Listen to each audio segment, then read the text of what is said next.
Bonjour, je suis Benoît Scheckenburger, j'ai 46 ans, mon métier c'est prof de philo et je milite depuis un certain nombre d'années parce que je me disais hier en accompagnant les lycéens qui se mobilisaient contre Parcoursup à Lyon que moi-même, il y a plus de 30 ans, j'avais fait mes premières manifestations pendant la loi de Vaquet et déjà il y avait de la répression policière, déjà l'extrême droite était aux affûts et on avait des combats à mener extrêmement importants pour garantir l'égalité des chances. Mon combat politique, moi, c'est d'abord un combat pour l'émancipation. L'émancipation parce que je m'engage pour la laïcité. Ce week-end, c'est l'anniversaire de la loi de 1905 et on sait comment Macron l'a remise en cause, on sait comment elle risque d'être remise en cause en Europe. Je crois que Sophie vient de vous en parler.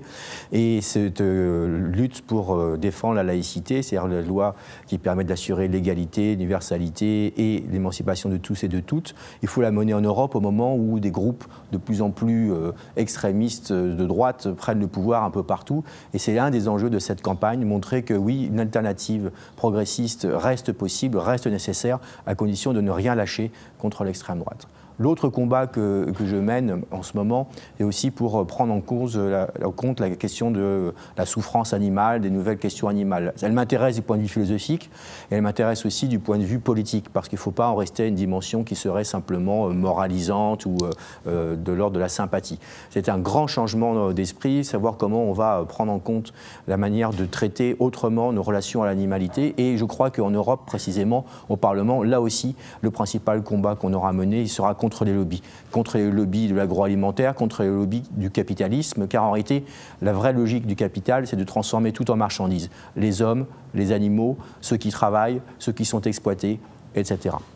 Tous ces combats, on ne peut pas les mener simplement en restant sur des principes ou en restant sur des aspects seulement juridiques. On a besoin aussi de les porter fortement en luttant contre les lobbies. Je suis allé à Bruxelles avec Gabriel Amar pour aller voir comment fonctionnaient les lobbies.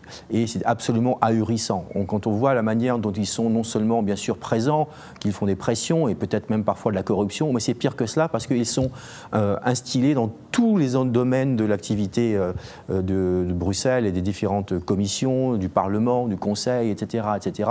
Et là, il y a évidemment un problème de souveraineté populaire, de démocratie. On ne peut pas faire que la loi de tous soit dictée par les intérêts des particuliers, d'autant plus qu'il s'agit des particuliers ici qui n'ont aucune vergogne à utiliser tous les moyens pour faire primer la loi du profit sur tout autre, sur la loi sociale, sur la loi écologique. Et donc notre programme doit être un programme qui pourra lutter pour la souveraineté populaire, contre les lobbies, contre les fauteurs de troubles que sont la soumission à l'OTAN et évidemment à l'ensemble des actions que les Américains veulent mener. Parce que si nous voulons qu'en Europe, la France puisse jouer son rôle et qu'une France insoumise puisse être là, ce n'est pas simplement en portant des revendications, mais aussi et surtout en luttant contre toutes celles et tous ceux qui nous empêchent de mener des politiques sociales. Et évidemment, le premier d'entre eux, c'est Macron. On est tous en train de manifester. On a manifesté contre les lois de travail lorsqu'ils étaient à leur origine. On a manifesté contre la casse des services publics. On a manifesté contre la casse du rail. Tous ces éléments sur lesquels on se retrouve avec des syndicalistes, avec des associations, avec le mouvement altermondialiste, c'est la mise en place des politiques austéritaires de Bruxelles. C'est la logique des traités. Et Macron en est le premier responsable. On doit le faire battre.